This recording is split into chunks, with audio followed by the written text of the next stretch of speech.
Bonjour, je m'appelle Alice Lecomte et aujourd'hui je témoigne pour l'hypoparathyroïdie. Donc j'ai 26 ans, pour me présenter un petit peu, j'habite à Valette en Loire-Atlantique. Je suis au conservatoire de Cholet depuis 4 ans où j'ai étudié le chant et je garde également des enfants à côté. Donc pour raconter un peu mon histoire au niveau de ma thyroïde et de l'hypoparathyroïdie.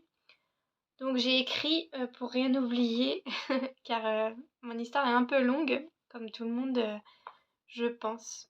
Donc en 2016, j'avais 19 ans.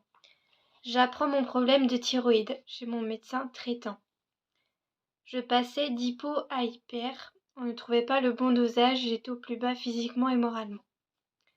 J'avais perdu beaucoup de poids, j'étais très très faible, je pouvais pas me lever toute seule et à ce moment-là, j'étais en études.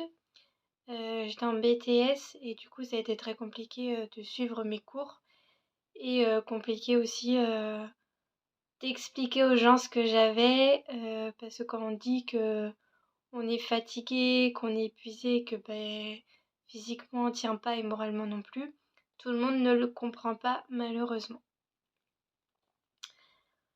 Donc après toutes ces années de galère, j'ai changé d'endocrinologue car elle ne me convenait pas tout simplement. Et quand j'ai eu mon premier rendez-vous avec ma nouvelle endocrinologue et que j'ai raconté un peu mon histoire et toutes ces années qui ont été très très compliquées pour moi et que j'étais vraiment à bout, quand elle m'a vue dans cet état-là, elle m'a dit Alice, t'as pas le choix, on va se faire opérer. Donc elle m'a expliqué l'opération et elle m'a envoyée donc chez un chirurgien. Donc le 31 janvier 2018, je me suis faite opérer de la thyroïde. Donc j'ai eu une ablation complète de la thyroïde.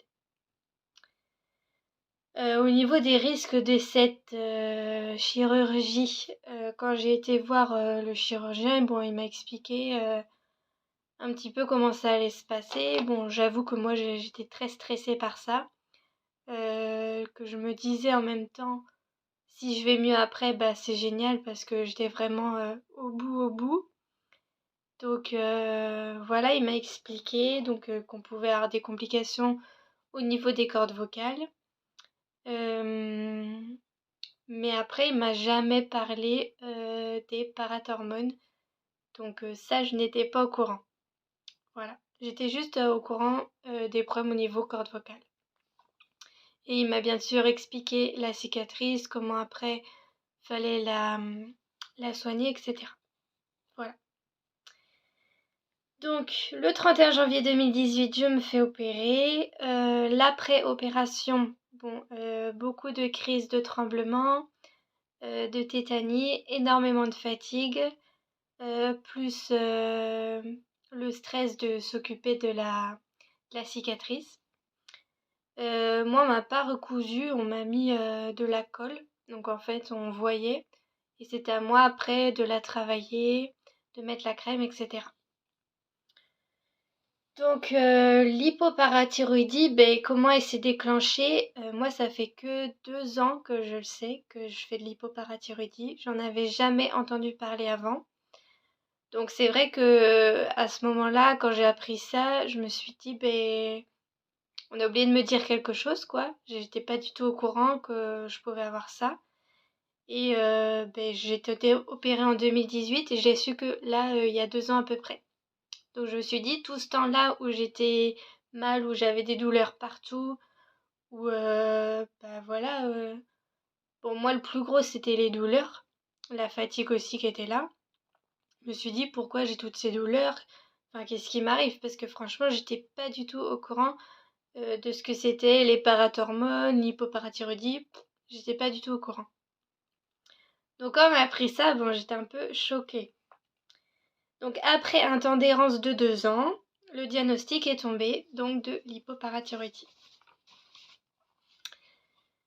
Donc voilà, donc mes symptômes clairement avec l'hypoparathyroïdie, c'est les douleurs physiques partout dans mon corps, la fatigue qui est dure à gérer au quotidien et le moral aussi qui qui est fluctuant au niveau des jours et voilà.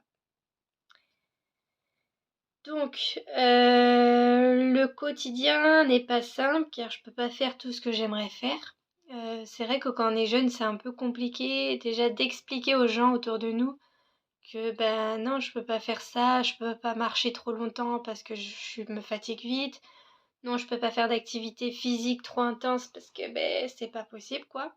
Déjà faire ma journée, ben moi j'en ai assez et que le soir j'ai juste envie d'aller dormir.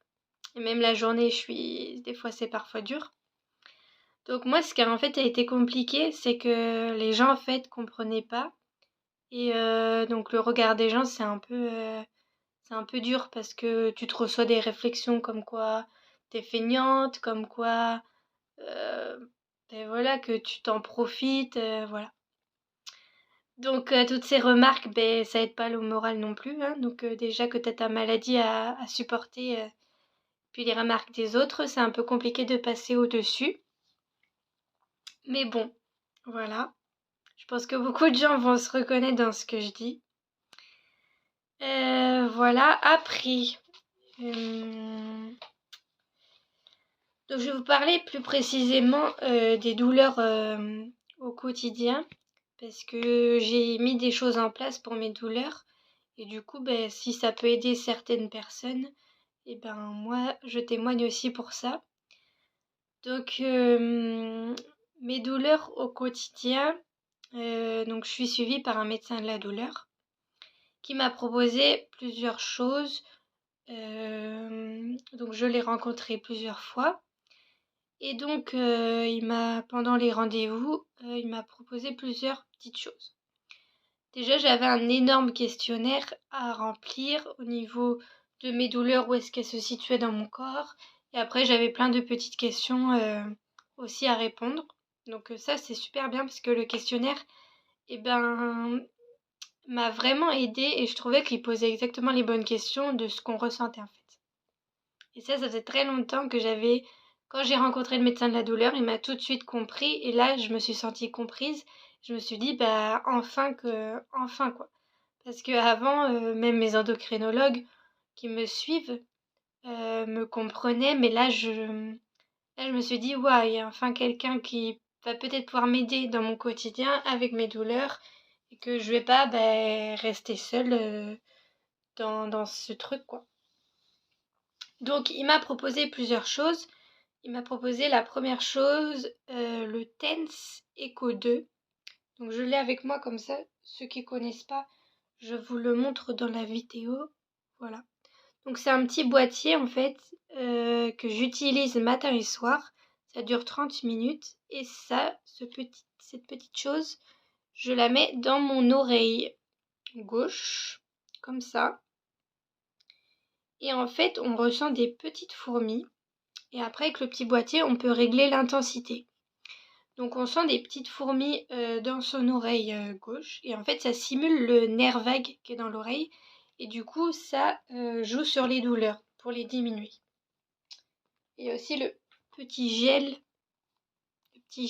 à mettre sur les petites électrodes. Donc voilà.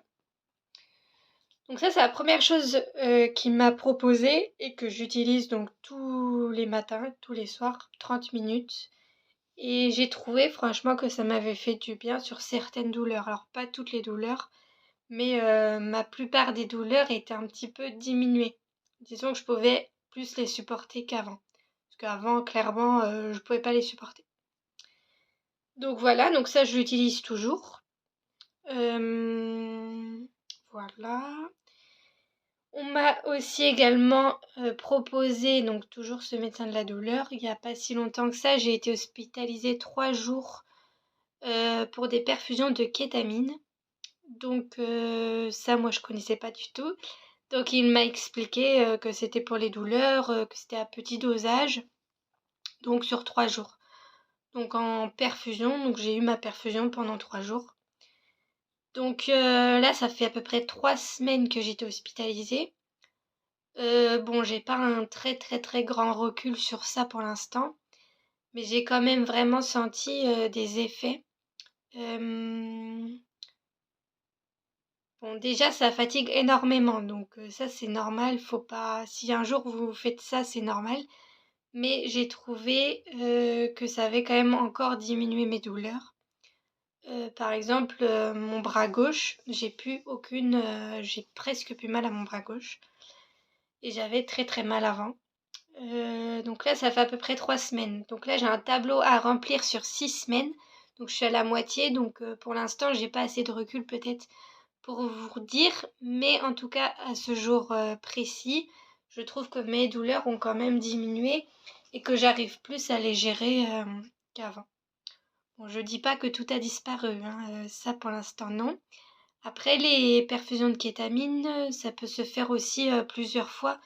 Donc ça, je ne sais pas encore, je verrai avec le médecin de la douleur quand je vais le revoir. Voilà. Donc voilà, donc il y a des jours ça va moins bien que d'autres, hein, comme tout le monde. Voilà. Donc maintenant, les médicaments que je prends actuellement sont le TCAP 125 et 137.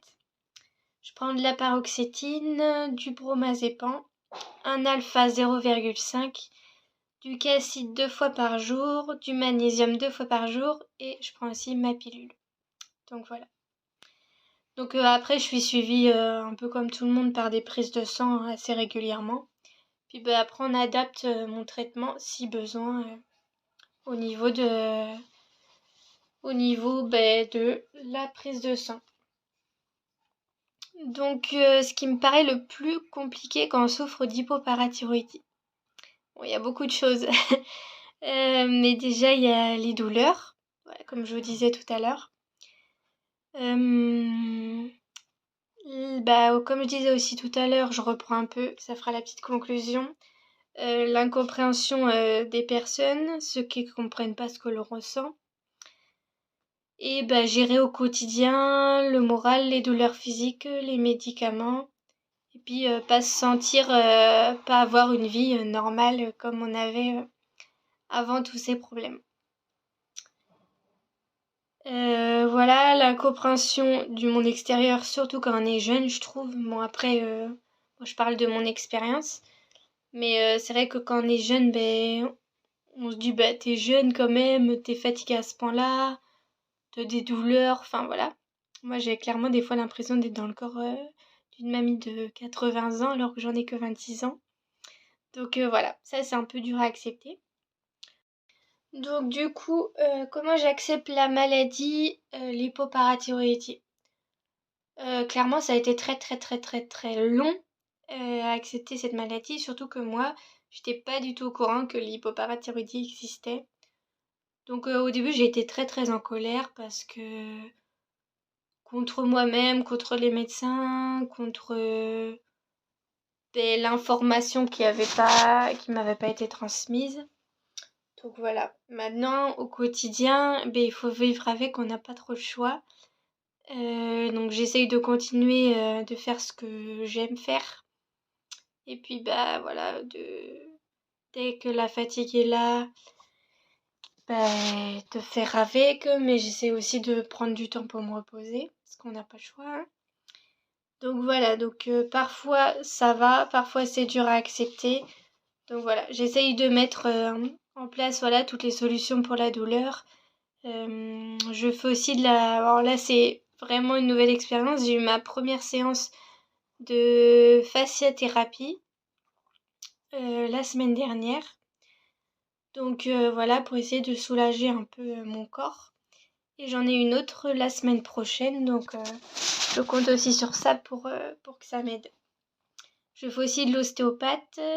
Mais l'ostéopathe, disons que ça tient pas dans le temps.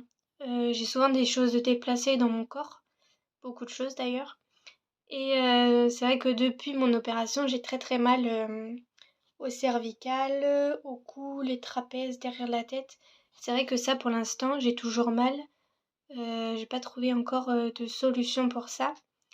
Donc voilà, ce qui reste vraiment, c'est ces douleurs-là. Donc voilà. Donc j'essaye de trouver des petites solutions pour soulager tout ça. Donc pourquoi aujourd'hui je témoigne pour l'hypoparathyroïdie? Tout simplement parce que notre maladie est pas connue. Et puis je trouve ça important de témoigner ce qu'on ressent, ce qu'on a vécu, parce qu'on n'a pas tous vécu la même chose. On a tous la même maladie, mais on le ressent différemment. Donc voilà, si mon témoignage peut aider des gens et voilà, juste simplement aider les gens, puis informer les gens, ce serait déjà super. Voilà, après, ce que j'aimerais dire aux gens qui vont voir mon témoignage, que déjà, moi, ça m'a beaucoup aidé le groupe Facebook, parce qu'on peut poser toutes nos questions et c'est que des gens qui comprennent notre situation. Donc ça m'a beaucoup aidé, parce que je me suis dit, ok, je suis pas toute seule. Et puis après, c'est l'entourage qui peut aussi vous aider. Et voilà, on n'est pas tout seul et on va réussir à vivre avec notre maladie et que les autres l'acceptent. Donc voilà. Et en tout cas, je remercie tout le monde de m'avoir proposé pour le témoignage. Et j'espère que j'ai répondu à toutes les petites questions et que mon témoignage va aider des gens. Voilà, merci beaucoup.